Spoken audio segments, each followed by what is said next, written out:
Hello guys, welcome you all Pradeep Giri academy. और आज हम लाए हैं सेमीकंडक्टर फिजिक्स का मॉड्यूल 1 इंजीनियरिंग सेम 2 का टफ सब्जेक्ट जो बच्चे काफी डरते हैं फिजिक्स नाम सुनकर, बट इसको हम बनाएंगे आसान और पढ़ेंगे एकदम मजे मजे में और मजे वाले तरीके से।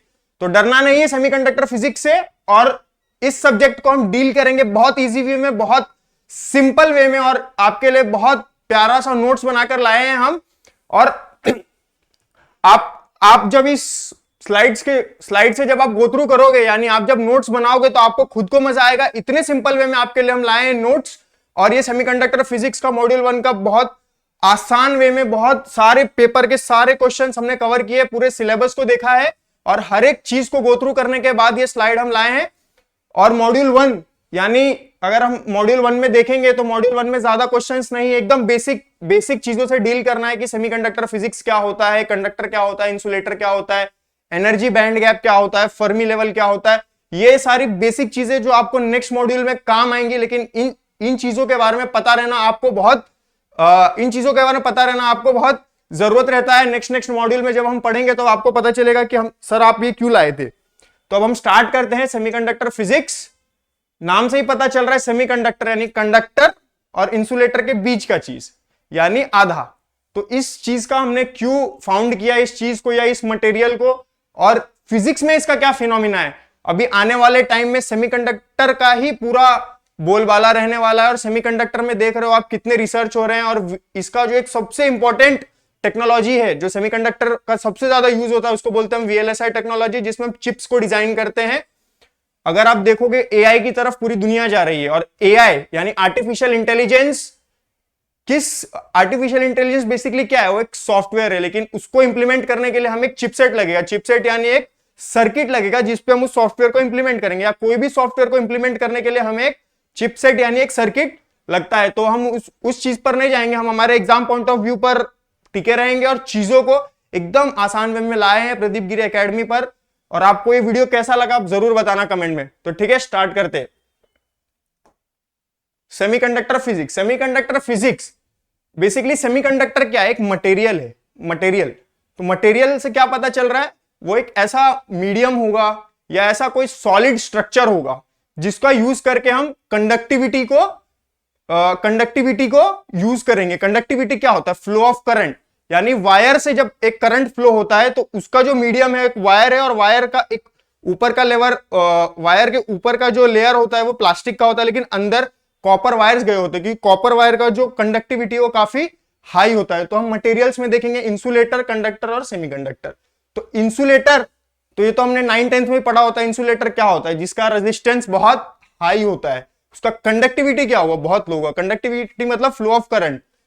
अगर इंसुलेटर नहीं समझ में आ रहा तो आपको डायग्राम समझ में आ रहा होगा। ये डायग्राम इतना, ये प्लास्टिक यानी ये हैंड ग्लव्स है, जो प्लास्टिक के नहीं है, रबर के, ये हैंड ग्लव्स है जिसका रेजिस्टेंस काफी हाई होता है और कंडक्टिविटी काफी लो होता है। लो या होता ही नहीं है, ऑलमोस्ट नेग्लिजिबल टू 0 होता है।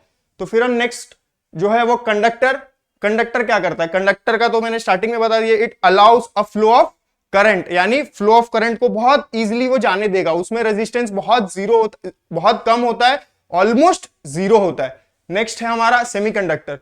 तो सेमीकंडक्टर एक्चुअली क्या है, इंसुलेटर और कंडक्टर के बीच का मटेरियल, जिसको हमने यूज किया as of now new technology AI को इंप्लीमेंट करने के लिए। और आपके मोबाइल फोन्स में हम यूज करते हैं सेमीकंडक्टर। ये तो मैं बताऊंगा ही आगे, लेकिन आपको एक एग्जांपल देता हूं सेमीकंडक्टर हम कहां यूज करते हैं।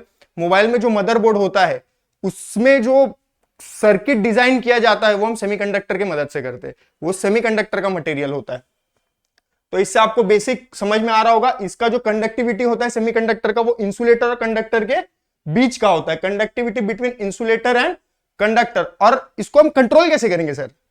अभी इंसुलेटर का कंडक्टिविटी तो सबको पता है काफी कम होता है, कंडक्टर का तो काफी हाई होता है, लेकिन इसको कैसे कंडक्ट करेंगे सर कंडक्टिविटी। ये इसका जो कंडक्टिविटी रहता है वो टेम्परेचर पे डिपेंड करता है। हम देखेंगे आगे, इस पे क्वेश्चन भी आता है यूनिवर्सिटी में। लेकिन इसका जो कंडक्टिविटी होता है वो टेम्परेचर पे डिपेंडेंट होता है कि टेम्परेचर को हम कैसे यूज करते हैं। एग्जांपल देना तो आपका मोबाइल फोन, आप कभी कभी देखते हो आपका मोबाइल फोन गर्म हो जाता है। क्यों गर्म हो जाता है, बैटरी तो इंपॉर्टेंट है ही, लेकिन उसका जो मटेरियल है यानी उसका जो थर्मल लेवल होता है फोन का वो इंक्रीज हो जाता है। बैटरी तो एक रीजन है ही, चार्जिंग के कारण होता है, लेकिन कभी कभी बिना चार्ज में लगाए हुए जेब में भी हमारे रखे रखे फोन गर्म हो जाता है। इससे क्या पता चल रहा है, सर्किट के अंदर जो फ्लो ऑफ करंट वो काफी हाई हो गया और उसका जो थर्मल जो लेवल है वो काफी हाई हो रहा है, जिसको मेंटेन करने के लिए यूज करते हैं हम। तो सेमीकंडक्टर, कंडक्टर, इंसुलेटर के ये जो सारे मटेरियल्स, इनके बारे में आपको एक बेसिक आइडिया आ गया होगा। ज्यादा नहीं समझना है, सेमीकंडक्टर को बस एकदम सिंपल रखना है। तो semiconductor is a material which is in between insulator and conductor. तो आपको इन्हीं चीजों पर ध्यान रखना है, ठीक है। नेक्स्ट है सेमीकंडक्टर। तो सेमीकंडक्टर क्या था, मैंने स्टार्टिंग में बता दिया, वही यहाँ पे डेफिनेशन लिखा है जो आपके नोट्स में काम आएगा। एग्जाम में आप ऐसे तो नहीं बता सकते कि सेमीकंडक्टर, कंडक्टर और इंसुलेटर के बीच क्या चीज होता है। एग्जाम में तो आपको पॉइंट्स लिखने पड़ेंगे। तो वो ये सारे पॉइंट्स है कि semiconductor between whose electrical conductivity between that of in conductor and insulator. इसका कंडक्टिविटी कैसे हम यूज कर सकते हैं, इसका कंडक्टिविटी हम कैसे कंट्रोल करेंगे, टेम्परेचर से करेंगे, ये भी मैंने एक्सप्लेन कर दिया। एंड नेक्स्ट इसके एग्जाम्पल होते हैं सिलिकॉन, जर्मेनियम, फिर आर्सेनिक, फॉस्फोरस, ये सारे इसके एग्जाम्पल होते हैं। तो हमें ये सारी चीजों को देखना है, ठीक है। तो ये आपके नोट्स के लिए है।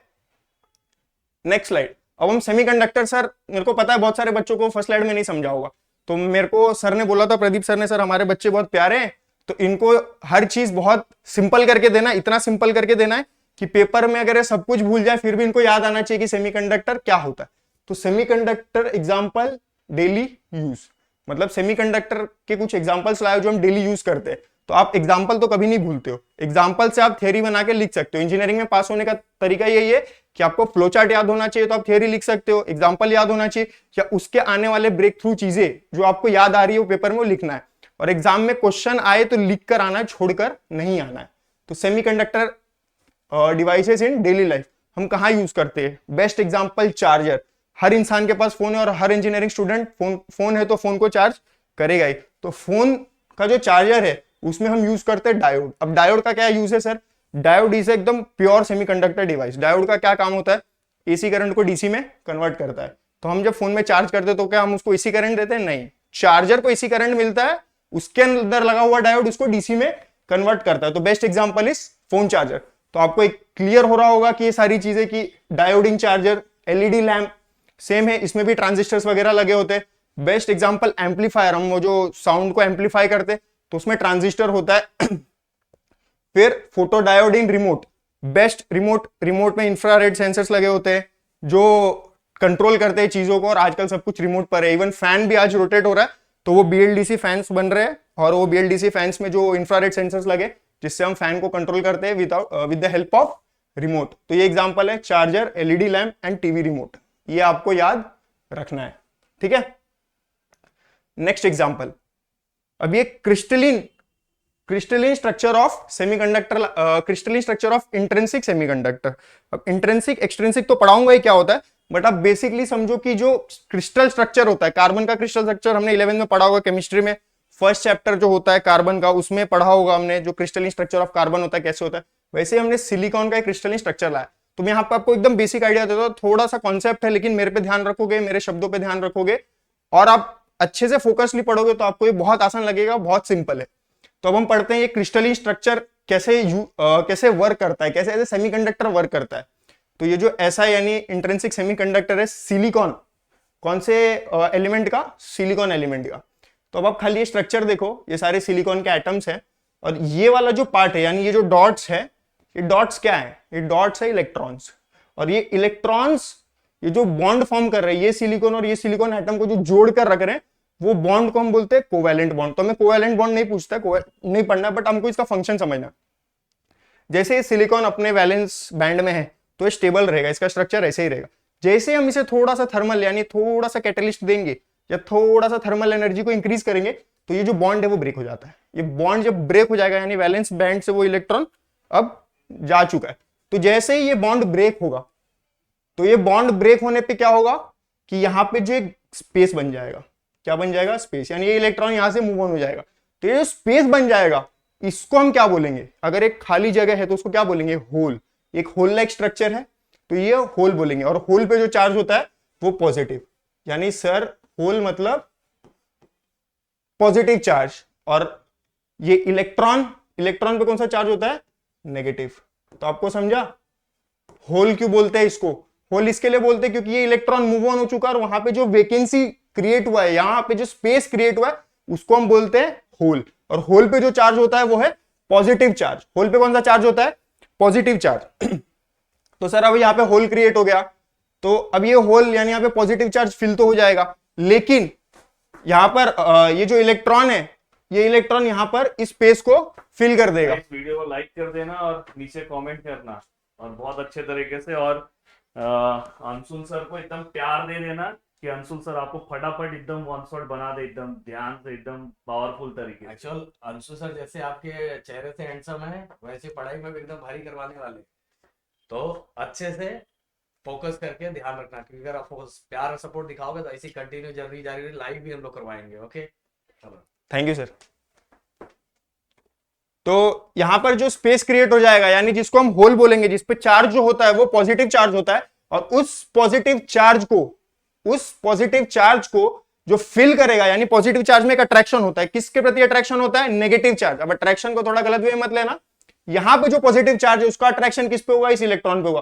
तो ये इलेक्ट्रॉन इस वैकेंसी को फिल करने के लिए अपना जगह छोड़ देगा। तो यहां पे क्या फॉर्म हो गया है? यहां पे वैकेंसी हर समय रहेगा जैसे ही कोवैलेंट बॉन्ड ब्रेक होता है। तो यहां पे जैसे ही वैकेंसी क्रिएट होगा तो ये इसको फिल कर देगा, फिर यहां वैकेंसी हो जाएगा, ये फिल हो गया तो ये इसको फिल कर देगा, ये इसको फिल कर देगा। तो ऐसे ही ये स्ट्रक्चर बूम करता रहेगा। इसमें जो ये इलेक्ट्रॉन्स है वो फिल करते रहेंगे और ये अपना काम करते रहेंगे। और इलेक्ट्रॉन पे जो चार्ज होता है वो 1.9 इंटू 10⁻19 होता है। तो वो इलेक्ट्रॉन का जो चार्ज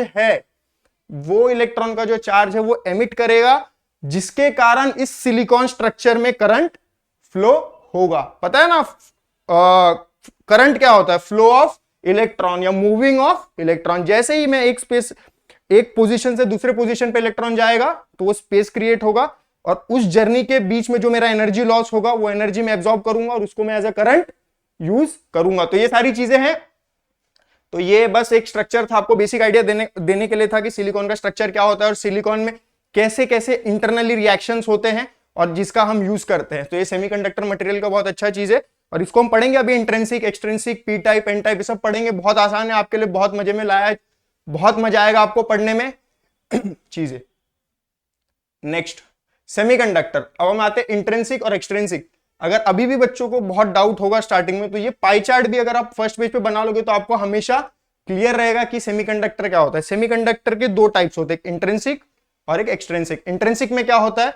सारे एलिमेंट्स, जो भी सेमीकंडक्टर एलिमेंट्स हो, इन प्योर फॉर्मेट में रहते हैं। प्योर फॉर्मेट मतलब एकदम ओरिजिनल, उसमें कोई भी हम डोपिंग या कुछ भी नहीं करते, वो एकदम प्योर फॉर्मेट होता है। एक्सट्रिंसिक सेमीकंडक्टर क्या होता है?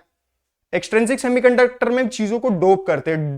अब हम आते हैं डोपिंग वाले कॉन्सेप्ट पे कि डोपिंग क्या होता है। सर, डोपिंग ऐसे सुनने में भी लग रहा है कि कुछ चीजें हम ऐड कर रहे हैं, डोप कर रहे हैं, यानी एक्सटर्नली एक्स्ट्रा चीजें हम ऐड कर रहे हैं किसी प्योर फॉर्मेट को। किसी भी प्योर फॉर्म को हम एक दूसरे यानी अनदर फॉर्म में ले जाने के लिए हम डोपिंग करते हैं। तो इंट्रिंसिक यानी इंट्रिंसिक सेमीकंडक्टर और एक्सट्रिंसिक सेमीकंडक्टर। तो इंट्रिंसिक सेमीकंडक्टर का जो एग्जांपल होता है वो सिलिकॉन एंड जर्मेनियम होता है। एक्सट्रिंसिक सेमीकंडक्टर का जो उसको फर्दर डिवाइड किया गया N type and P type. N type सुनने में ही हमें समझ में आ रहा है, इस पे कौन सा चार्ज होगा सर? कौन सा चार्ज होगा? नेगेटिव। और इस पे सर, इस पे कौन सा चार्ज होगा सर? इस पे होगा पॉजिटिव। तो कलर थोड़ा चेंज हो गया बट आपको समझ में आएगा। अब ये याद रखना पी टाइप और एन टाइप। अब पूरा गेम जो खेलेंगे हम, पूरी चीजों को जो समझेंगे वो एन टाइप और पी टाइप के फॉर्मेट में ही समझेंगे। सेमीकंडक्टर का basic intrinsic, extrinsic. Intrinsic pure होता है और एक्सट्रिंसिक में हम कुछ चीजें ऐड करते हैं एक्सटर्नली। इससे भी आप याद रख सकते हो, एक्स्ट से एक्सटर्नली हम चीजों को ऐड कर रहे हैं। तो अब हम आते हैं इंट्रिंसिक और एक्सट्रिंसिक के जो फर्दर डिवाइड है एन टाइप और पी टाइप। एन टाइप से याद रखना नेगेटिव, नेगेटिव यानी इलेक्ट्रॉन, यानी इस पे जो चार्ज होगा वो नेगेटिव, और पी टाइप में जो चार्ज होगा यानी पॉजिटिव यानी प्रोटॉन यानी होल्स। तो इसमें पी टाइप में जो मेजॉरिटी चार्ज कैरियर होंगे कौन से होंगे? होल्स होंगे। मेजॉरिटी चार्ज कैरियर्स क्या है? होल्स। और एन टाइप में जो मेजॉरिटी चार्ज कैरियर्स होंगे कौन से होंगे? इलेक्ट्रॉन। तो ये आपको काफी क्लियर हो गया होगा डायग्राम। और सेमीकंडक्टर को भी आपका बेसिक जो चीजें काफी रिपीट हुई और आपके दिमाग में बैठ चुका होगा। Next slide, types of semiconductor. अब हम आ जाते हैं आपके नोट्स पे। एक स्लाइड ऐसा बना है जो आपको कंसेप्चुअली चीजों को समझाएगा डायग्राम देख के आपको एग्जाम में रिकॉल होगा, और दूसरा आपके नोट्स जो आप लिखोगे अभी स्क्रीन के वो साइड, जिसमें आपको काफी मजा आएगा और पढ़ने में काफी मजा आएगा, क्योंकि मैंने इतना सिंपल बनाया और इस चीज को इससे ज्यादा सिंपल आई थिंक कोई नहीं कर सकता, क्योंकि ये बहुत ज्यादा ही सिंप्लीफिकेशन इसको मैंने कर दिया। अगर ये 7th 8th का बच्चा देखेगा तो उसको भी समझ में आ जाएगा intrinsic, extrinsic, P type, N type क्या होता है। तो आपके लिए बस इससे ज्यादा सिंपल अब नहीं हो सकता। तो अब हम आते हैं इंट्रिंसिक सेमीकंडक्टर पे। इंट्रिंसिक सेमीकंडक्टर बता दिया था सर, केमिकली प्योर होता है, अनडोप्ड होता है। केमिकली प्योर है तो उसमें हमने डोपिंग किया नहीं, इसके लिए वहां पे अनडोप्ड यूज किया है, and free from added impurities, उसमें इंप्यूरिटीज ऐड नहीं किया है। फिर कंडक्टिविटी, इसमें कैसे इंट्रिंसिक सेमीकंडक्टर में कंडक्टिविटी कैसे डिपेंड करता है ऑन टेम्परेचर। पूरे सेमीकंडक्टर में जो कंडक्टिविटी होगा वो टेम्परेचर पे ही होगा, 0 केल्विन पे होता है, 300 केल्विन पे होता है, रूम टेम्परेचर होता है, और भी बहुत सारे तरीके टेम्परेचर इंक्रीज करते हैं, हम रिसर्च करते रहते हैं चीजों को। होता है room temperature, small number of electron jumps from valence band to conduction band. अब हम वैलेंस बैंड को भी पढ़ेंगे क्या होता है और कंडक्शन बैंड क्या होता है ये भी पढ़ेंगे।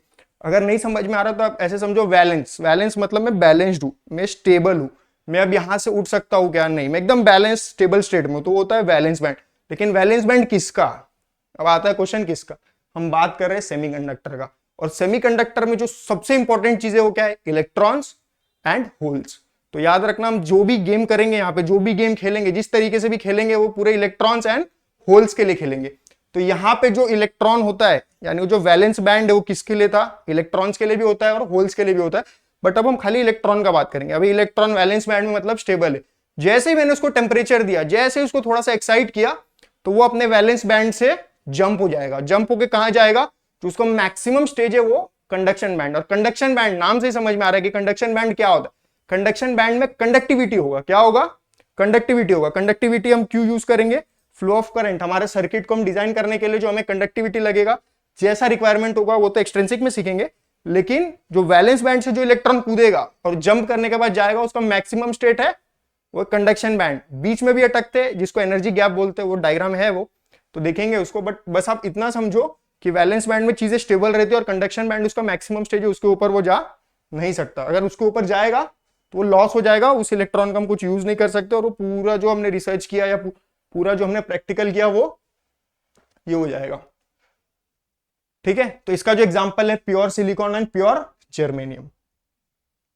नेक्स्ट आता है एक्सट्रिंसिक सेमीकंडक्टर। अब एक्सट्रिंसिक सेमीकंडक्टर क्या होता है, जिसमें हम इंप्यूरिटीज ऐड करते हैं। कोई पूछा इंट्रिंसिक क्या होता है, प्योर एलिमेंट्स होते हैं, जिसमें सिलिकॉन और जर्मेनियम उसका एग्जांपल है, बस। एक्सट्रिंसिक क्या होता है, जिसमें हम डोपिंग करते हैं, इंप्यूरिटीज को हम ऐड करते हैं, तो वो सारी चीजें हैं। तो इंट्रिंसिक, एक्सट्रिंसिक, बस इतना ही याद रखना है। तो एक्सट्रिंसिक का एग्जांपल सिलिकॉन भी होता है, जर्मेनियम भी होता है, और भी बहुत सारी चीजें होती है, लेकिन आप सिलिकॉन जर्मेनियम दोनों में एग्जांपल आप याद रख सकते हो। इसका जो कंडक्टिविटी होता है वो हायर होता है, कौन से एंड पे हायर होगा, कौन से एंड पे, इंट्रिंसिक के मुकाबले। इंट्रिंसिक के मुकाबले इसमें हायर होगा, क्योंकि इसमें हम डोप कर रहे हैं, इसको हम हमारे रिक्वायरमेंट के हिसाब से बना रहे हैं, कितना डोप करना है, कैसे डोप करना है, वो हम चूज कर रहे हैं। लेकिन इंट्रिंसिक प्योर है, वो अपने नेचुरल स्टेट में रहता है और उसको हम नेचुरली यूज करते हैं। तो ये आपका नोट्स हो गया। नेक्स्ट आ गए हम एनर्जी बैंड डायग्राम पे। ये एनर्जी बैंड डायग्राम होता है, बहुत बच्चे इसमें कंफ्यूज रहते हैं कि सर एनर्जी बैंड डायग्राम नहीं समझा। कॉलेज में प्रोफेसर अपने एंड पे समझाने की बहुत अच्छे से कोशिश करते, फिर भी चीजें ऊपर से जाती है। कॉलेज में करने के लिए हमारे पास पढ़ाई के अलावा करने के लिए बहुत सारी चीजें होती हैं, तो हम वहां ज्यादा फोकस करते हैं। लेकिन कोई बात नहीं, प्रदीप गिरी एकेडमी पे आपके लिए हम चीजों को बहुत आसान लाते हैं, और इससे ज्यादा सिंपल इस डायग्राम को नहीं कर सकते। मैंने पहले बता दिया, वैलेंस बैंड यानी एकदम लोअर स्टेट होता है, जहां पे इंसान अपने घर में होता है, यानी यहाँ पे इलेक्ट्रॉन्स या होल्स अपने घर में है और वो एकदम स्टेबल है। Next slide is conduction, next point is conduction band.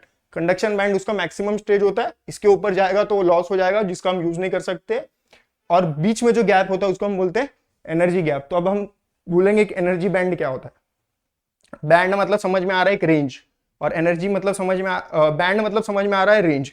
और यहां पर जो हम एलिमेंट यूज कर रहे हैं इलेक्ट्रॉन्स एंड होल्स, उसका क्या होगा, एनर्जी लेवल। इलेक्ट्रॉन में क्या होता है, एनर्जी होता है, उसमें एनर्जी हर एक चीज में होता है, मुझ में है, आप में है, और हर एक चीज में एनर्जी होता है। लेकिन इलेक्ट्रॉन में जो सबसे इंपॉर्टेंट चीज है वो एनर्जी, और वो हमें क्या देता है, एनर्जी देता है, जिसके एनर्जी को यूज करके हम बहुत सारी चीजें करते हैं। तो अब बस इतना समझो, वैलेंस बैंड में इलेक्ट्रॉन रहता है, जिसको मैंने से थर्मली थोड़ा सा एक्साइट किया तो ये जंप करेगा, जंप करने पे एनर्जी बैंड गैप के बीच में रहेगा, फॉरबिडन गैप में रहेगा, नहीं तो मैक्सिमम कंडक्शन बैंड में आएगा। तो energy representation, conduction, valence band, ये भी आप पेपर में बना सकते हो। अगर पूछा पी टाइप सेमीकंडक्टर या एन टाइप सेमीकंडक्टर है इंट्रिंसिक, तो आप एनर्जी गैप समझा सकते हो। इसमें वैलेंस बैंड होता है, कंडक्शन बैंड होता है। चीजों को कनेक्ट करते जाओ। हमने सबसे पहले सेमीकंडक्टर पढ़ा, सेमीकंडक्टर क्या होता है, उसमें सबसे इंपॉर्टेंट चीज इलेक्ट्रॉन पढ़ा और होल्स पढ़ा। अब इलेक्ट्रॉन होल्स के एनर्जी पे आ रहे हैं, मतलब चीजों को थोड़ा थोड़ा लेवल अप करते जा रहे हैं। तो ये हमारा एनर्जी बैंड गैप का डायग्राम। नेक्स्ट स्लाइड पे आते हैं, N type semiconductor. N type semiconductor और पी टाइप सेमीकंडक्टर, स्लाइड में देखा था एक्सट्रिंसिक को हमने दो जगह डिवाइड किया था, N type and P type. तो अब एन टाइप में क्या करते हैं हम, एन टाइप पी टाइप देख के डरना नहीं है, इसको बस सिंपली समझना है एन टाइप और पी टाइप को, बहुत मजा आएगा। बहुत सिंपल करके लाया और इसको आप जब आप एक बार रीड करोगे ना पूरे स्लाइड को तो भी आपको समझ में आ जाएगा। तो एन टाइप सेमीकंडक्टर में बेसिकली क्या होता है, उसमें हम जो डोप करते हैं, तो उसमें जो डोप करते हैं ना वो 5 यानी पेंटावेलेंट इलेक्ट्रॉन्स होते हैं, किसमें, आउटर मोस्ट शेल में। आउटर मोस्ट शेल के जो 5 इलेक्ट्रॉन्स रहते हैं वो यहां पर हम यूज करते हैं। और नेक्स्ट है हमारा P type semiconductor. P type semiconductor में हम क्या करते हैं, आउटर मोस्ट शेल में ट्राइवेलेंट यानी जो भी चीज को हम डोप कर रहे हैं उसका आउटर मोस्ट शेल में 3 इलेक्ट्रॉन होते हैं। तो आप खाली इतना याद रखो, एन टाइप में जो हम डोप कर रहे हैं या जो भी एलिमेंट बना रहे हैं वो पेंटावेलेंट है, और इसमें जो हम डोप करें जिसकी मदद से वो है ट्राइवेलेंट। ट्राइवेलेंट यानी आउटर मोस्ट शेल में 3 इलेक्ट्रॉन, और पेंटावेलेंट मतलब उसके आउटर मोस्ट शेल में 5 इलेक्ट्रॉन। तो आपको ये सारी चीजें ध्यान रखनी है, इसको आप रीड करोगे तो भी समझेगा। वन शॉट है तो चीजों को डीप में नहीं लेके जाएंगे, फिर भी आपके लिए मतलब बहुत जान झोंका है और एक्सप्लेन करने के लिए आपको ये सब सारी चीजें मैंने स्टार्टिंग में एक्सप्लेन कर दी, बट फिर भी आप एक बार रीड करोगे तो भी आपको चीजें समझ में आएगी। इसका एग्जांपल जो होता है फॉस्फोरस आर्सेनिक, इसका एग्जांपल जो होता है गैलियम होता है। इसमें एक जो सबसे इंपॉर्टेंट चीज है, एन टाइप बोला था यानी इस पे चार्ज नेगेटिव होता है, तो इस पे जो मेजॉरिटी चार्ज कैरियर्स होंगे वो क्या होंगे, इलेक्ट्रॉन। और इस पे जो मेजॉरिटी चार्ज कैरियर्स है वो कौन से होंगे, प्रोटॉन। प्रोटॉन यानी पॉजिटिव चार्ज यानी होल्स, यहाँ पे होल्स से डिनोट कर दें।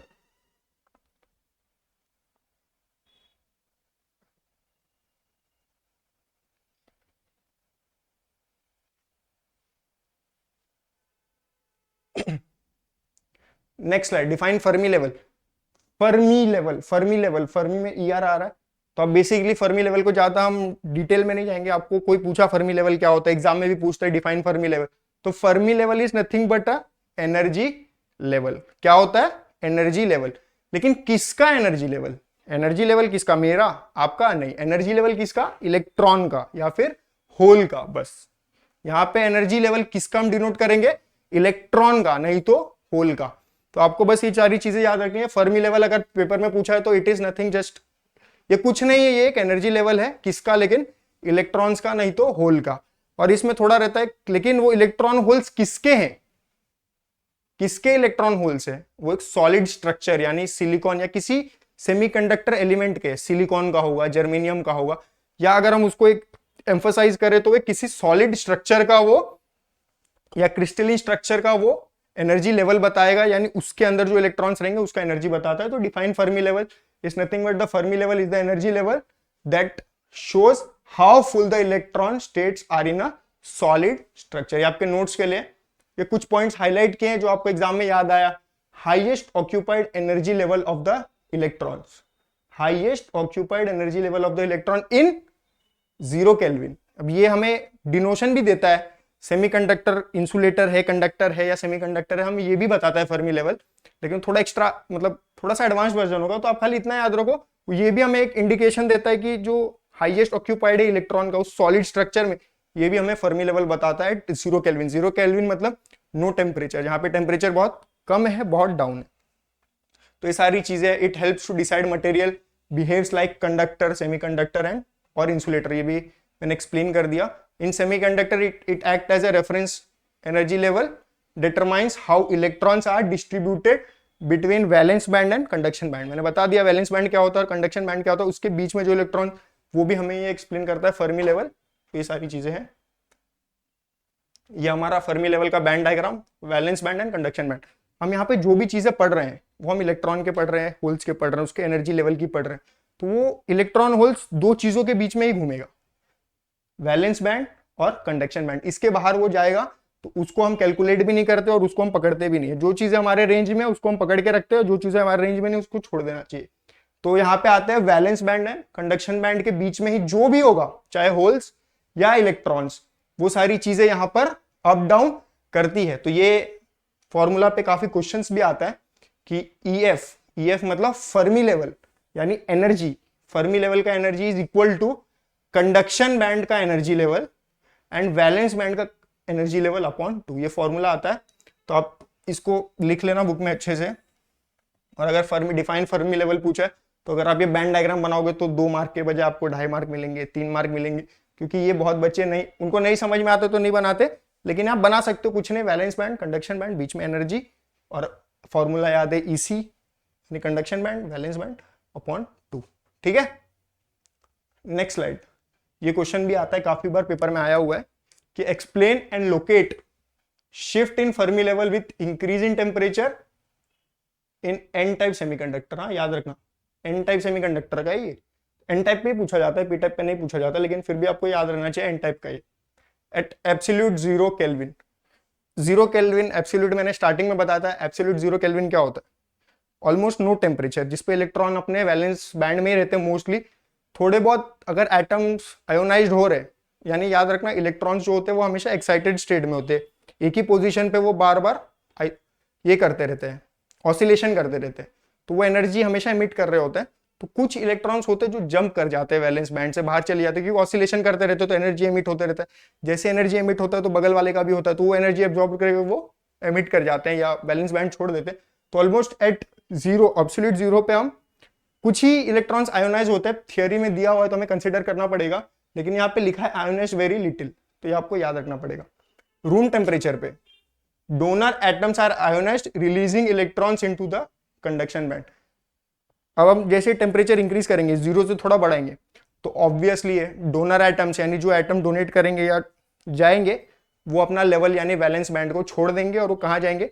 एनर्जी गैप में जाएंगे, फॉरबिडन गैप में भी जा सकते हैं, नहीं तो कंडक्शन बैंड में जाएंगे। तो याद रखना है उसी चीज को लिखा गया, since electrons are majority charge carriers. N type आया ना या पी टाइप आया, तो आपको एक पॉइंट तो एन टाइप पे लिखना है और पी टाइप पे लिखना है। नेक्स्ट पॉइंट लिख देना कि एन टाइप में जो मेजोरिटी चार्ज कैरियर्स होते हैं वो इलेक्ट्रॉन्स होते हैं, और पी टाइप में जो मेजोरिटी चार्ज कैरियर्स होते हैं वो क्या होते हैं? होल्स होते हैं, यानी छेद होते हैं, जिसको हम मतलब एक वैकेंसी क्रिएट हो जाता है जिसको हम होल बोलते हैं। तो ये सारी चीजें हैं एन टाइप और पी टाइप में लिख देना। और आप एक और पॉइंट लिख सकते हो, थोड़ा सा मैनिपुलेट करोगे तो, थोड़ा इंजीनियरिंग कर रहे हो तो आप चीजों को थोड़ा मैनिपुलेट भी कर सकते हो। जैसे मेजोरिटी चार्ज कैरियर्स तो लिखा, अब मैं पूछूं एन टाइप में माइनॉरिटी चार्ज कैरियर क्या होगा? मेजोरिटी यानी ज्यादा से ज्यादा एन टाइप में तो नेगेटिव चार्ज होगा, लेकिन कम से कम भी तो होगा, वो होगा होल्स। सेम चीज हम लिख सकते हैं पी टाइप में। माइनॉरिटी चार्ज कैरियर क्या होगा उसमें? पी टाइप में मेजोरिटी चार्ज कैरियर होता है पॉजिटिव, तो माइनॉरिटी चार्ज कैरियर होगा नेगेटिव। तो ये सारी चीजें आप मैनिपुलेट करके भी लिख सकते हो। ये क्या बताता है कि आप कितना चीजों को कॉन्सेप्चुअली समझ पा रहे हैं। ये थोड़ा टफ होता है, ये खास करके इलेक्ट्रिकल के बच्चों को उसमें मजा आता है जो काफी इंटरेस्ट लेके पढ़ते हैं। लेकिन अगर आप इंजीनियरिंग करो तो किसी भी चीज को आप टफ नहीं ले सकते, आपको पढ़ना पड़ेगा। और आप उस सब्जेक्ट के जब धुरंधर बनोगे तभी आपके मार्क्स स्कोर होंगे और तभी आपका अच्छा मार्क्स आएगा। ठीक है, तो किसी भी चीज से डर के आगे जीत होता है, तो डरना नहीं है। पहले मुझे उस डर से जीतना है, और फिर जैसे मैं उस डर से जीत जाऊंगा तो मैं लोगों को डराऊंगा कि ये मुझे आता है। तो आपको ये चीज ध्यान रखनी है। ठीक है, तो ये इसका है। इसमें एक और होता है with increase in temperature, 0 kelvin room temperature and last is increase in temperature. अब मैं जैसे ही मैंने बताया 0 केल्विन पे बहुत कम यानी वेरी लिटिल इलेक्ट्रॉन्स जंप करते हैं वैलेंस बैंड से, रूम टेम्परेचर पे कुछ करते हैं, लेकिन यहाँ पे लगभग सब करेंगे। तो यहाँ पे जो thermally excited across the band gap रहता है, in intrinsic carrier electron hole carrier increasing rapidly होता है, क्योंकि मैंने उनको उस स्टेट को एक्टिवेट कर दिया जिस स्टेट में वो रहना नहीं चाहते। तो वो क्या करेंगे? तुरंत जंप करेंगे। याद रखना इलेक्ट्रॉन को तवे पे बिठाया है, और जैसे ही मैंने तवे का गैस बंद था तो खुश थे, अपने मजे में थे। जैसे ही मैंने थोड़ा सा टेम्परेचर दिया यानी लो फ्लेम पे रखा, तो लो जैसे ही मैंने उसको लो फ्लेम पे रखा तो वो लो फ्लेम पे रखने से क्या हो गया कि वो थोड़ा सा एक्साइट हुआ। जैसे ही मैंने फ्लेम तेज किया तो उन सबको लगा चटका, और वो सब फिर तेजी से कूदने लगे। तो ये सारी चीजें, ठीक है। Next N type semiconductor and P type semiconductor. इसका ये बैंड डायग्राम है, ये एग्जाम में पूछा जाता है, तो आप बेसिकली याद कर सकते हो valence band, conduction band, valence band, conduction band, इसी के बीच में रहेगा। मैंने बताया था इलेक्ट्रॉन की बात, सेमीकंडक्टर की बात कर रहे, इलेक्ट्रॉन की बात कर रहे। अब इलेक्ट्रॉन का जो एनर्जी है उसको हम बैंड गैप में कैसे देख रहे हैं, वो तो अब एन टाइप सेमीकंडक्टर है, तो इसमें जो मेजोरिटी चार्ज कैरियर है वो इलेक्ट्रॉन है, यानी फ्री इलेक्ट्रॉन, और इसमें जो मेजोरिटी चार्ज कैरियर है वो है होल्स, यानी पॉजिटिव चार्ज। तो आपको याद रखना है, और इसी के बीच में डायग्राम बनाना है, conduction band, valence band, intrinsic, क्योंकि donor level, Fermi level, acceptor, Fermi level, holes, इसमें मेजोरिटी चार्ज कैरियर मैंने लिखा है होल, और इसका मेजोरिटी चार्ज कैरियर भी लिखा है इलेक्ट्रॉन। इस पे मैंने एक कंपैरिजन भी बनाया, तो आप वो भी देख सकते हो। ये इंट्रिंसिक सेमीकंडक्टर का बैंड डायग्राम है, सेम है, कंडक्शन बैंड, वैलेंस बैंड, और फ्री इलेक्ट्रॉन्स फर्मी लेवल से थोड़ा सा क्लोज रहते हैं, और इसमें जो होल्स है वो इंट्रिंसिक लेवल पे रहता है, क्लोज टू इंट्रिंसिक लेवल रहता है। नेक्स्ट इसका एन टाइप सेमीकंडक्टर और पी टाइप सेमीकंडक्टर का कंपैरिजन है, ये भी पूछा जाता है पेपर में, तो आपको इन चीजों पे ध्यान रखना है। इसमें जो माइनॉरिटी होगा वो होल्स होगा, इसमें जो माइनॉरिटी होगा इलेक्ट्रॉन होगा, मेजॉरिटी एन टाइप में इलेक्ट्रॉन्स होते हैं, इसमें वो होते हैं, इसमें होल्स होते हैं, इसमें पेंटावैलेंट होता है, इसमें ट्राइवैलेंट होता है। सारी चीजें मैंने एक्सप्लेन कर दी, इसमें कुछ भी नया नहीं है। इसमें वो सारी चीजें कंक्लूज, मैं ना किसी भी चीज को पहले बेसिक से स्टार्ट करता हूँ, फिर बीच यानी उसको एक एडवांस लेवल पे लेके जाता हूँ, और लास्ट में भी अगर कोई बच्चा ये देख लेगा तो उसको सारी चीजें क्लियर हो जाएंगी। जिसने अगर स्टार्टिंग से सुना और नहीं सुना है तो उसको बहुत सारी चीजों में क्लैरिटी आ जाएगी। तो इसमें मैंने हर एक चीज लिखा है, donor, acceptor level, conductivity region, Fermi level में कहाँ रहता है, क्लोज टू कंडक्शन बैंड रहता है, और इसका फर्मी लेवल रहता है क्लोज टू वैलेंस बैंड। ये कंडक्शन है तो ये वैलेंस है। अगर आप एन टाइप समझ जाओगे तो आप पी टाइप उसका ऑपोजिट होता है, ऐसे भी लिख सकते हो, लेकिन आप दोनों चीजों को समझना, और दोनों चीजों को समझने के बाद आप चीजों को बेटर तरीके से अंडरस्टैंड करोगे। और याद रखना, जब चीजें आपको समझ में आती हो तो उसको राइट डाउन करो, रिवाइज करो, और पेपर में जाके फोड़ कर आओ, ठीक है। नेक्स्ट स्लाइड, ये न्यूमेरिकल है, काफी इंपॉर्टेंट है, काफी बार रिपीट हुआ है, और आई थिंक मेरे को तो लग रहा है पेपर्स में ये बार बार फ्रीक्वेंटली आता है, तो न्यूमेरिकल को इग्नोर नहीं करना है। ये न्यूमेरिकल का डेटा मैंने पेपर से उठाया है, और ये काफी इंपॉर्टेंट न्यूमेरिकल है, तो आपको ध्यान रखना है कि ये क्या है, कैसे है सॉल्व करते। 2 स्टेप में इसका आंसर लाएंगे, ज्यादा बड़ा नहीं है, और सिंपल आपको खाली इसमें से डेटा निकालने आना चाहिए। इंजीनियर हो, आपने इतना 11-12 में न्यूमेरिकल से बच्चे डरते हैं मुझे पता है, लेकिन आपको इससे डरना नहीं है। 2 स्टेप में दिलाऊंगा, और कोई सिर्फ थियोरी पढ़ के मत निकल जाना। सिर्फ हार्डली 2 या 3 स्लाइड है, 5 मिनट और लगेगा, लेकिन अगर आप ये करके जाते हो 2 स्टेप में, आपको 4 से 5 नंबर मिलते हैं। इवन ये शायद 10 नंबर के लिए भी आ सकता है क्वेश्चन नहीं 5 या नहीं 5 से कम के लिए आएगा, या 5 के लिए आएगा, उससे ज्यादा के लिए नहीं आएगा, क्योंकि बहुत छोटा है। तो इसमें क्या बोले, एक बार आप क्वेश्चन रीड कर लेना। The resistivity of copper Cu is 1.72, ये थोड़ा 10⁻⁻8 है, थोड़ा ध्यान रखना इधर। Ohm calculate the mobility of electrons, हम यहाँ पे पूरा इलेक्ट्रॉन्स के ऊपर पढ़ रहे थे, तो यहाँ पे जो अभी हम पढ़ेंगे, मतलब जो सॉल्व करेंगे, क्या निकालेंगे, मोबिलिटी, मतलब इलेक्ट्रॉन में कितना मोबिलिटी। मोबिलिटी मतलब समझता है ना, मोशन में, जो चीज बार बार मोशन में है, तो वो इन कॉपर एलिमेंट के लिए हमने कॉपर क्या होता है, गुड कंडक्टर ऑफ इलेक्ट्रिसिटी होता है, तो इसके लिए यहाँ पे कॉपर लिए, प्लास्टिक नहीं ले सकते।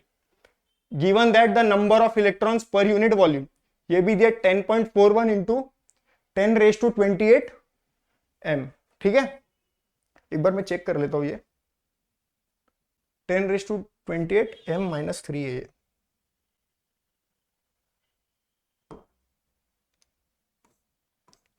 ठीक है, m-3 है। तो अब हम इसको सॉल्व करते हैं, इसमें कुछ भी नहीं है, बहुत बहुत आसान है ये। इसका जो बेसिक फॉर्मूला है वो आपको याद रखना है, और ये आप 3 बार लिख लोगे ना, याद हो जाएगा। वैसे यहीं पे याद हो जाएगा, कुछ है नहीं। सिग्मा नहीं सॉरी, इसमें क्या पूछा है, द रेजिस्टिविटी कैलकुलेट करना है हमें, कैलकुलेट द मोबिलिटी, यानी म्यू।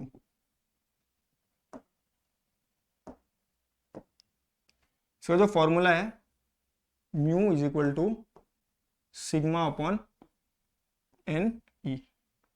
ये फॉर्मूला सबको दिख रहा होगा, ये फॉर्मूला आपको याद करना है, या इवन इसको रट लो, क्योंकि इसका फॉर्मूला यही होता है और इसी पे सॉल्व होगा। इसके बाद हमें सिर्फ इसमें वैल्यू पुट करना है, कुछ भी नहीं करना है, सारी चीजें दी गई है कि क्या है क्या नहीं है। तो अब हम पहले गिवन डेटा लिख लेते हैं। गिवन डेटा है, एक मिनट, राइट साइड में लिखते हैं गिवन डेटा, ये फॉर्मूला है। गिवन डेटा है P is equal to 1.72 into 10⁻⁻8 and calculate the mobility of electron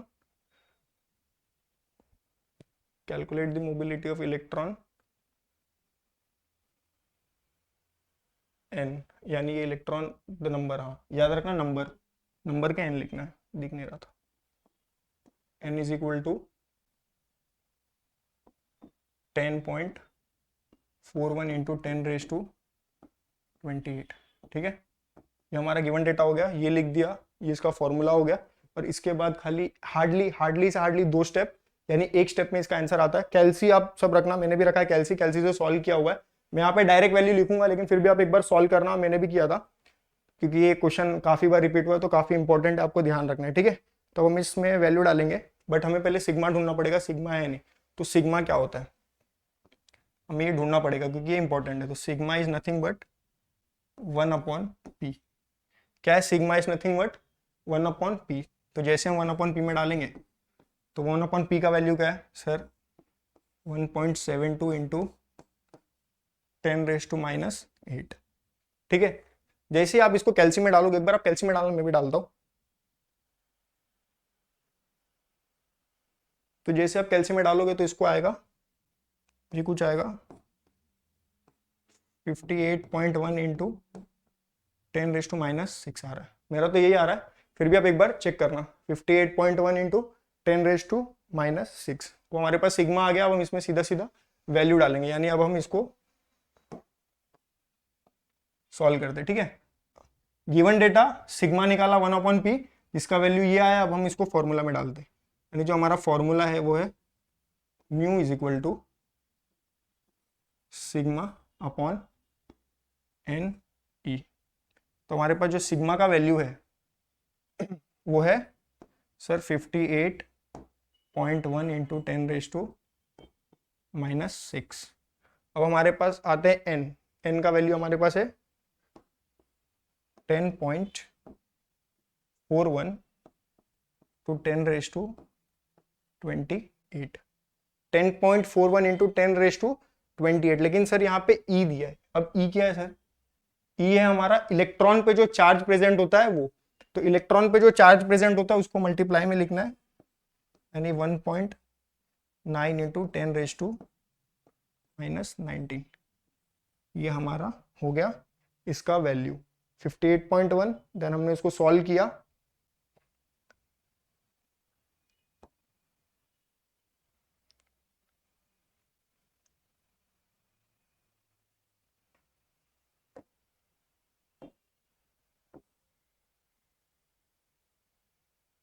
इसको हमने सॉल्व किया और इसको अपना कैल्सी में डालना। कैल्सी में डालने के बाद क्या वैल्यू आता है वो मैं भी एक बार चेक कर लेता हूँ।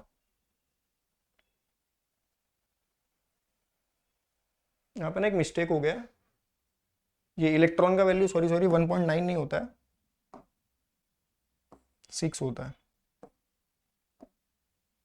Into 1.6 into 10⁻⁻19। ठीक है, इसको आप जैसे कैल्सी में डालोगे, यानी इसको आप जैसे कैल्सी में डालोगे तो इसका जो फाइनल वैल्यू आएगा, इसको मैं रफ कर देता हूँ, मेरे को वो यानी हमारा जो मोबिलिटी आएगा, यानी म्यू आएगा, जो हमने कैलकुलेट बोला गया था, the resistivity of copper calculate the mobility of electron, यानी इलेक्ट्रॉन का जो मोबिलिटी आएगा, इसको आप कैल्सी में से डायरेक्ट डालना। वो आता है option 58.1 into 10⁻⁻6 upon 10.41 into 10⁻28 into 1.6 into 10⁻⁻19। जैसे आप इसको डालोगे कैल्सी में तो इसका जो वैल्यू आना चाहिए वो अराउंड आना चाहिए 3.5 के आसपास आना चाहिए, बट आप इसको डायरेक्ट लिखना इधर 3.488 इंटू 10⁻⁻3। ठीक है, ये आपका वैल्यू आएगा और आपको इसको ही लिखना है। ठीक है, तो ये सारी चीजें खाली 2 स्टेप में, ये फॉर्मूला आपको याद रखना है। अगर आप एग्जाम में नहीं सॉल्व कर पा रहे हो, फॉर्मूला लिख के होगे तो भी मार्क्स मिलेगा, लेकिन फॉर्मूला लिखने का इसमें कुछ है नहीं, पी और एन दिया हुआ है, हमें खाली 1/p करना है फर्स्ट स्टेप। जैसे हम 1/p करेंगे तो 1/p करने के बाद हमें एक वैल्यू मिल जाएगा 58, यानी जो वैल्यू जो होगा वो सिग्मा होगा, और सिग्मा को हम जैसे इस फॉर्मूला में पुट करेंगे, एन दिया इलेक्ट्रॉन का, हमें याद रखना 1.6 इंटू 10⁻⁻19। जैसे हम इसमें डालेंगे तो ये इसको जैसे मल्टीप्लाई करेंगे तो हमारे पास ये एक आंसर आ जाएगा 3.488 इंटू 10⁻⁻3। ठीक है, तो ये सारी चीजें हैं,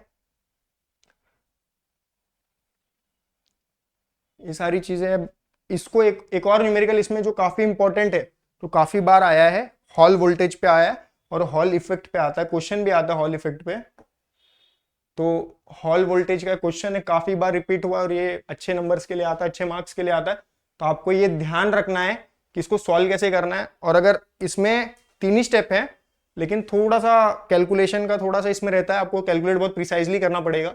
तो इसमें एक sample of N type silicon donor दिया है, डेंसिटी। ये समझाने से पहले बता दो हॉल इफेक्ट क्या होता है। हॉल इफेक्ट में बच्चे कंफ्यूज रहते हैं, टीचर भी कंफ्यूज कर देते हैं। तो आपको कुछ नहीं करना है। Hall effect is nothing but एक वायर है जिसमें से करंट फ्लो हो रहा है। क्या फ्लो हो रहा है? करंट। मतलब वो वायर कंडक्टिंग है, वहां पे एक्टिवली करंट फ्लो हो रहा है और उसके एक एंड पे मैंने लगाया मैग्नेटिक फील्ड। अब जैसे करंट फ्लो हो रहा है और अगर मैंने उधर मैग्नेटिक फील्ड लगाया तो क्या करेगा? वो चार्ज को पुश करेगा। चार्ज को पुश करने से क्या होगा? चार्ज एक एंड पे सारे चार्ज जमा हो जाएंगे। मैग्नेटिक फील्ड का अपना खुद का पावर होता है, खुद का पोटेंशियल डिफरेंस होता है और करंट फ्लो हो रहा है। तो जैसे मैंने मैग्नेटिक फील्ड लगाया एक वायर के पास एंड पे, तो एक एंड पे सारे चार्ज कैरियर जमा हो जाएंगे और उस चार्ज कैरियर के बदौलत जो वोल्टेज, जो पोटेंशियल डिफरेंस जनरेट होगा, उसको हम बोलते हैं हॉल इफेक्ट। समझा? हॉल इफेक्ट, एक वायर से करंट फ्लो हो रहा है, कंटिन्यूअस करंट फ्लो हो रहा है, एक एंड पे मैग्नेटिक फील्ड लगा दिया मैंने। जैसे मैग्नेटिक फील्ड लगाया, उसने अपने हेल्प से सारे चार्ज को एक साइड जमा कर दिया और एक साइड जैसे सारे चार्ज आएंगे, वो जमा होने से क्या होगा कि वहां पे एक पोटेंशियल डिफरेंस जनरेट होगा और वो पोटेंशियल डिफरेंस जनरेट होगा तो उससे क्या होगा? वहां पे वोल्टेज क्रिएट हो जाएगा। इसी पूरे फिनोमिना को जो इफेक्ट मिल रहा है वो बोलते, उसको हम बोलते हैं हॉल इफेक्ट। ठीक है? तो ये हॉल इफेक्ट यानी हमें इसमें जो फाइंड करना होगा, a sample of n type silicon with donor density of 10⁻20 m cube is used in a Hall effect experiment. The sample has a width of 4.5 mm and is kept in a magnetic field of 0.5 tt. ये magnetic field है while carrying a current density of 500 ampere meter square. तो मैंने बताया था एक magnet current carrying conductor रहेगा, एक and पे मैग्नेटिक फील्ड डालेंगे तो मैग्नेटिक फील्ड होगा और जैसे ही डालेंगे तो करंट फ्लो हो रहा होगा, उसका एक वैल्यू होगा और एक एंड पे वोल्टेज यानी पोटेंशियल डिफरेंस जनरेट हो जाएगा, तो हमें देखना रहेगा। तो हॉल इफेक्ट में कुछ नहीं, अगर नहीं समझ में आया हॉल इफेक्ट मैंने जो समझाया तो याद रखना हॉल इफेक्ट में हम क्या देखते हैं। सर हॉल इफेक्ट में कुछ नहीं है, हॉल वोल्टेज क्रिएट होता है।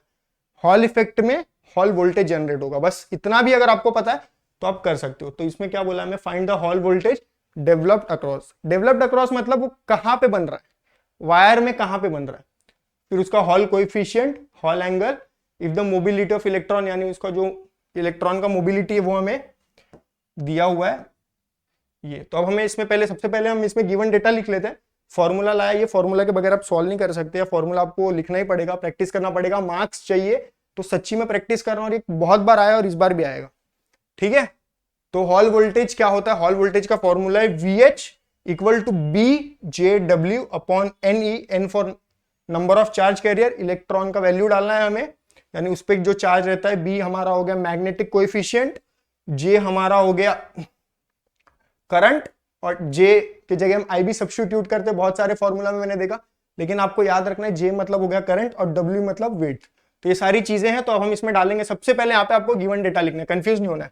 ठीक है? मैं एक बार ना ये चेक कर लेता हूं बराबर है कि नहीं, ये वैल्यूज चेक कर लेते हैं।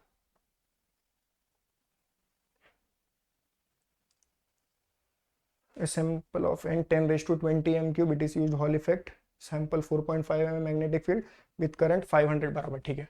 तो अब हम इसको सॉल्व करते हैं। इसमें जो दिया हुआ है डोनर डेंसिटी 10⁻20, हॉल इफेक्ट, इसमें जो वेट दिया हुआ है यानी गिवन डेटा हम लिखते हैं।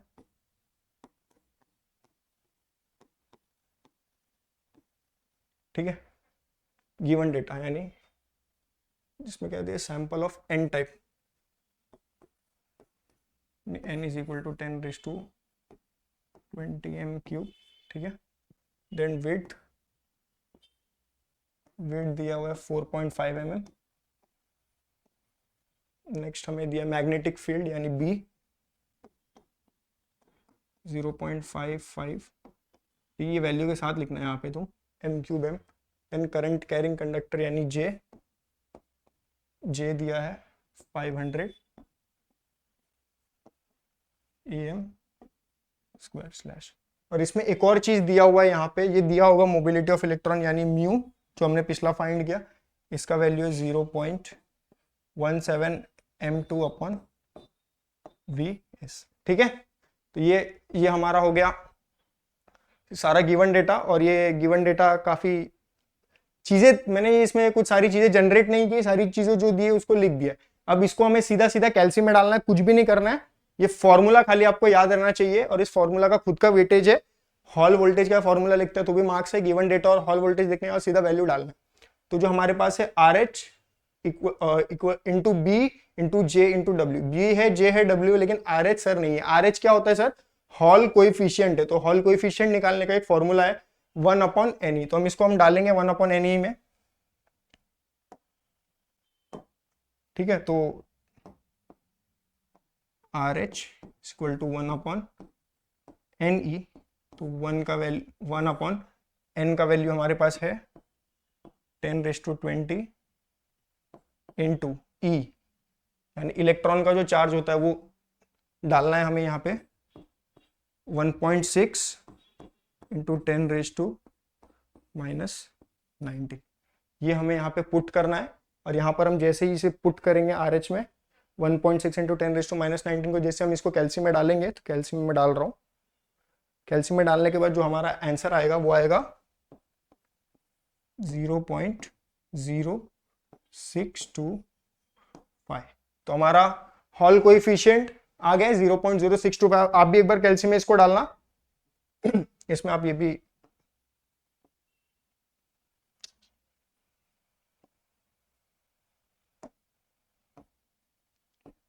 m³/c। तो आप अगर यहां तक कर लेते हो तो इसके बाद तो बहुत आसान। इसके बाद सीधा हमें वैल्यू इसमें पुट करना है जो हमारा हॉल वोल्टेज देगा। तो मैं इसको रफ करता हूं, आप एक बार नोट डाउन कर लो।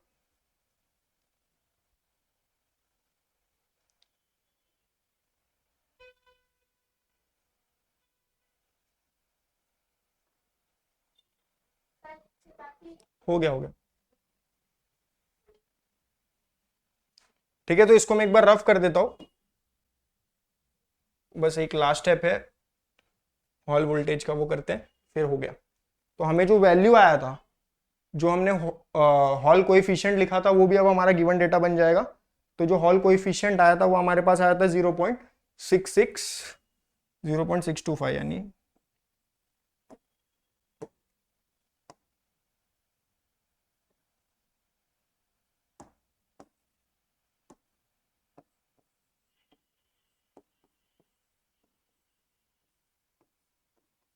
ठीक है। तो ये हमारा वैल्यू आया था 0.625। अब हम इसको डालते हैं हॉल वोल्टेज के फॉर्मूला में, यानी VH is equal to RH BJ W। तो यहाँ पे W stand for width, J stand for current यानी current density, then B stand for magnetic coefficient यानी 500T, and RH stand for हमारा Hall coefficient. तो अब हमें इसमें खाली पुट करना है, जो सिंपल है, बहुत सिंपल है। तो RH का वैल्यू 0.0625, छोटा लिखना पड़ेगा।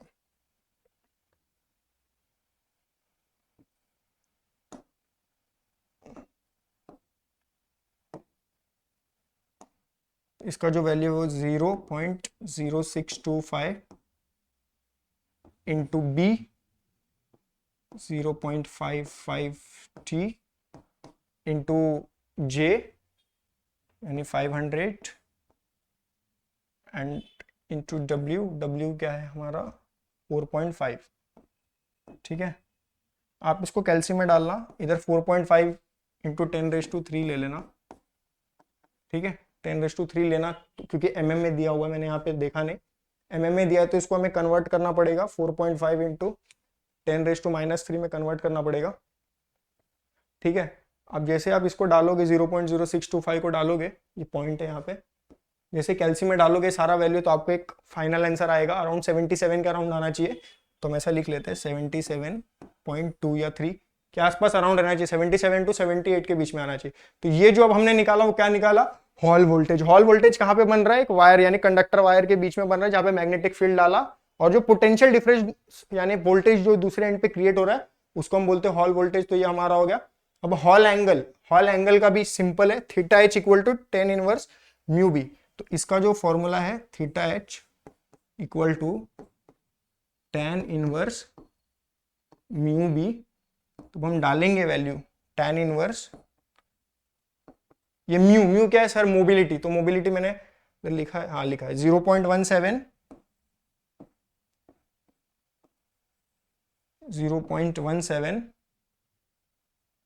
Into B 0.55 T. जैसे ही हम इसे 0.55 जैसे हम डालेंगे कैल्शियम में, इसको tan इनवर्स का भी रहता है ऑप्शन, तो जैसे इसको कैल्शियम में डालोगे तो tan इनवर्स 0.17 जो हमारा म्यू का वैल्यू है और 0.55 जो हमारा मैग्नेटिक कोएफिशिएंट है, जैसे ही हम इसको कैल्शियम में डालेंगे तो ये अराउंड 5.3 डिग्री के आसपास आना चाहिए।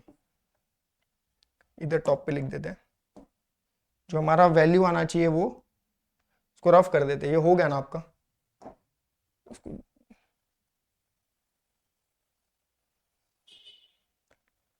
इसको जैसे ही हम सॉल्व करेंगे वो जो वैल्यू था, तो जो हमारा थीटा एच यानी हॉल एंगल आना चाहिए वो 5.3 डिग्री के आसपास आना चाहिए।